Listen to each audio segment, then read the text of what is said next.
We are accustomed to thinking that great achievements are the product of talent and unwavering confidence. But what if the opposite is true? What if the most daring scientific breakthroughs and immortal works of art are born from an agonizing sense of personal weakness? Consider Vincent van Gogh. In his lifetime, he was a symbol of failure, rejected, and suffering. Yet, it was this inner pain and alienation that fueled the frenetic energy of his starry night. His struggle became the fuel for his genius. This idea, almost heretical for its time, was voiced in the early 20th century by a man who dared to challenge Sigmund Freud himself, Alfred Adler. While Freud sought answers in repressed sexual desires, Adler saw another, far more powerful force, the innate drive in each of us to overcome our initial childhood helplessness. He argued that our entire personality is built around this fundamental struggle.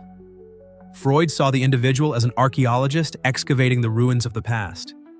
In contrast, Adler saw them as an architect building the future to compensate for a shaky foundation.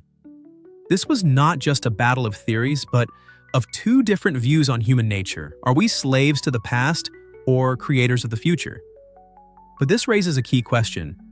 If this feeling is universal, why do some break under its weight while others use it as a springboard for incredible achievements? It's like nuclear energy. In some hands, it becomes a power plant, fueling entire cities of accomplishment. In others, it becomes an atomic bomb, destroying everything around it. This is a story about how to build the reactor, not the bomb. To understand this energy, we must look at its discoverer. Alfred Adler was a living embodiment of his own theory. Born in 1870 in a suburb of Vienna, he was a weak and sickly child. Having suffered from rickets, he constantly felt overshadowed by his healthy, athletic older brother. At the age of 5, he nearly died of pneumonia. The family doctor examined him and told his father, "Your boy is lost." But young Alfred not only heard this verdict, he also watched his younger brother die of diphtheria in the next bed. In that moment, he made a vow to become a doctor and defeat the death that stood at his doorstep. This was not just a childhood dream, but an existential choice that would define his entire life. Vienna in the early 20th century was a bubbling intellectual cauldron with Sigmund Freud at its center. Adler was one of the first to be invited into Freud's famous circle, which met on Wednesdays at his apartment at Berggasse 19. Initially, they were allies, but Adler, who grew up on the streets and worked as a doctor for common people, circus performers, tailors, laborers, could not accept Freud's idea that everything boiled down to repressed sexuality. His patients were struggling for survival, not with the complexes of the Victorian bourgeoisie that Freud treated. The conflict simmered for years and finally erupted in 1911. Adler declared that the primary driver of human behavior is not the libido, but the striving for superiority and power as a way to compensate for an initial feeling of inferiority. To Freud, this was heresy. He demanded that the members of his circle choose him or Adler. It was a true schism. Upon leaving, Adler founded his own school of thought, individual psychology. The name was telling. He viewed the individual as an indivisible whole whose life is defined by a unique goal rather than universal instincts. If for Freud the psyche was a battlefield of warring forces, for Adler it was a single, albeit wounded soldier, marching purposefully forward. But Adler's main difference from Freud lay in his profound optimism. He introduced the concept of the creative self. Adler believed that between our weaknesses and our response to them, there is a space for free choice. We are not merely products of our past. We are artists who take the clay of heredity and environment and mold it into our unique lifestyle.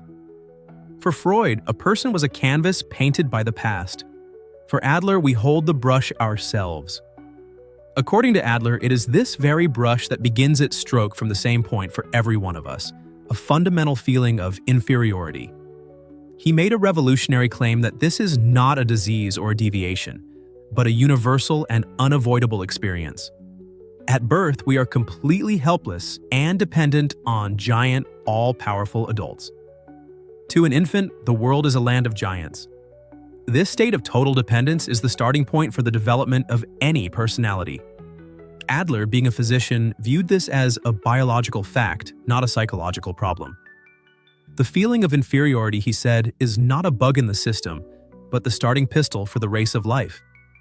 In response to this feeling, the psyche activates an innate mechanism, compensation. Here, too, Adler drew on medicine. If one kidney fails, the other enlarges to do the work of two. Blind people develop a heightened sense of hearing and touch. According to Adler, the psyche operates on the same principle as an intelligent body. It doesn't mourn a deficit but seeks to build a surplus elsewhere. He called this drive for compensation the striving for superiority. A crucial clarification is needed here. This is not about the desire to dominate others. It is an innate desire to move from a minus to a plus, from imperfection to greater completion, from helplessness to mastery. It is not a Nietzschean will to power over others, but rather a will to mastery over oneself, the force that compels an acorn to become an oak. But where will this powerful engine be directed? Adler believed the direction is set in the first 4 or 5 years of life. He was the first to note how birth order affects personality. The eldest child, dethroned by a younger sibling, may become a conservative. The second, constantly striving to catch up and surpass, becomes a steam engine, always building momentum.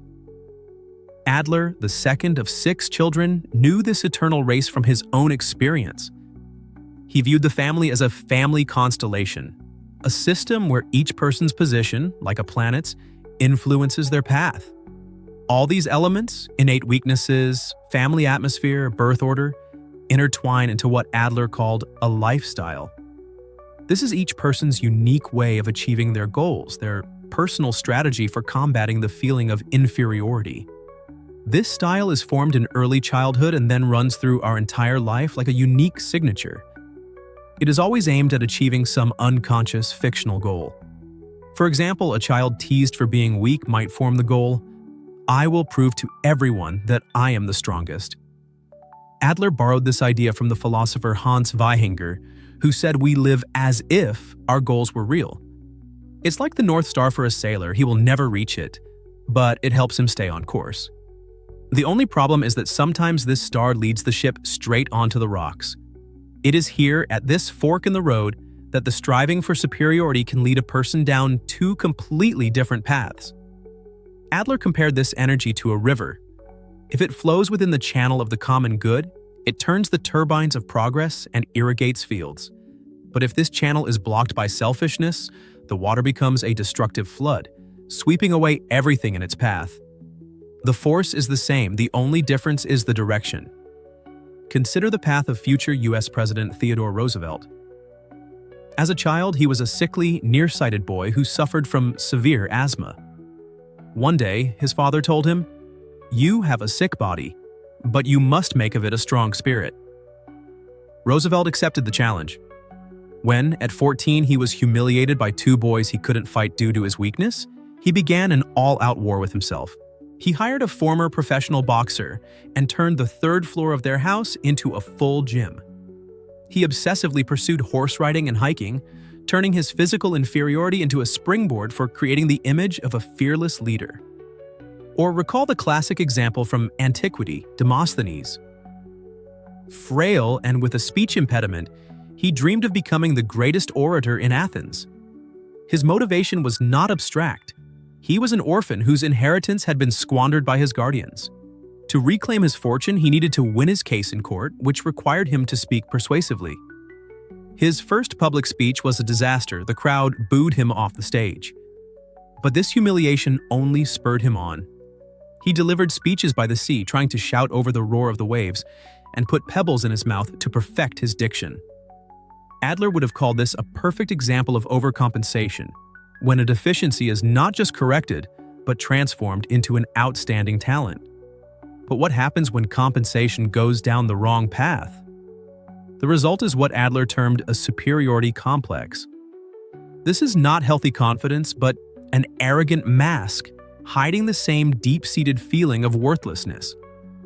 A person with this complex constantly boasts, belittles others, and seeks to dominate. It is an attempt to convince themselves and the world of a significance they do not truly believe in. Adler said that the superiority complex and the inferiority complex are 2 sides of the same coin. It's like a skyscraper without a foundation. It looks impressive from the outside, but inside, there is only emptiness and the fear of collapsing at the slightest wind of criticism. We see this everywhere. The school bully who demeans others to hide his own insecurity. The tyrannical boss who asserts himself at the expense of his subordinates. The dictator who compensates for an inner void with a thirst for absolute power. The myth of the Napoleon complex, regardless of Bonaparte's actual height, perfectly illustrates Adlerian logic. A striving for superiority, detached from reality, turns into the private logic of a tyrant who tries to make the entire world revolve around his personal complex. So, what is the dividing line between a hero and a neurotic? Adler gave a clear answer: social interest, or Gemeinschaftsgefühl in German. This is not just an interest, but a deep community feeling, an innate capacity for empathy, and a sense of being part of humanity. If the striving for superiority is connected to this feeling, a person directs their energy toward benefiting others. If it is undeveloped, their struggle becomes an egocentric war against everyone. For Adler, this was the primary barometer of mental health. He often asked his patients a simple question: what would you do if you were completely healthy? If the answer was self-centered, like "I would become rich," it was a bad sign. If it was socially oriented, such as "I would help others," it pointed the way to healing. But Adler went even further. He was convinced that these laws applied not only to individuals but to entire nations and cultures. Can a people develop a collective sense of inferiority? History shows that they can. Long before it became mainstream, Adler analyzed issues of feminism, crime, and education through the lens of compensation. For him, psychology could not exist in a vacuum. Neurosis was not only a personal illness, but a social one as well. A tragic confirmation of his insight was Germany after World War I. The humiliating terms of the Treaty of Versailles, especially Article 231, which placed all the blame for the war on the country, and the hyperinflation that saw a loaf of bread cost billions of marks by 1923, created fertile ground for a profound national inferiority complex. The Nazis offered a simple and poisonous antidote: the idea of racial superiority and revenge. It was a collective version of the superiority complex, grown in the soil of national humiliation. But consider another path: Japan, after its devastating defeat in World War II. The country experienced not just a military rout, but nuclear bombings, and the humiliating renunciation of the emperor's divine status. However, Japan channeled its energy into creation. Instead of military dominance, its new fictional goal became economic and technological superiority. This striving, reinforced by collective effort, gave rise to the famous Japanese economic miracle. Companies like Sony and Toyota became the new battleships in this peaceful fight for excellence, and the Made in Japan label became a synonym for quality. This same dynamic is visible everywhere. In business, it's the stories of small startups challenging giant corporations. In culture, it's the birth of hip-hop in the South Bronx in the 1970s. Amid urban decay and social isolation, African American and Latino youth, lacking access to expensive instruments, created an entire universe with 2 turntables and a microphone. It was a powerful cultural compensation for social powerlessness, transforming weakness into a creative force that took over the world. Adler's theory gives us a universal key to understanding how entire societies and cultures respond to the challenge of their inferiority. So, what is the ultimate conclusion? It is the very essence of Adlerian thought. A feeling of inferiority is not a diagnosis or a stigma. It is a fundamental condition of human life, a starting point, not a final destination. Adler was fond of saying that life is like a game of cards. We do not choose the cards we are dealt, but it is up to us how we play the hand. What matters is not what nature has given us, but what we do with it. The difference between those who break and those who soar lies in this choice. Successful compensation is always directed outward, towards solving real problems, contributing to the common good, and serving something greater than one's own ego. Adler called this the useful side of life. The neurotic, in his view, lives on the useless side.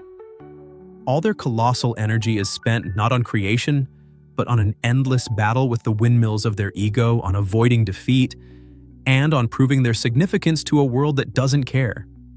A healthy person simply accepts imperfection as a given and directs their energy towards solving the three main life tasks: work, friendship, and love. And although Adler's name is less known today than Freud's, his ideas have quietly won a silent victory. They have permeated the very fabric of modern psychology.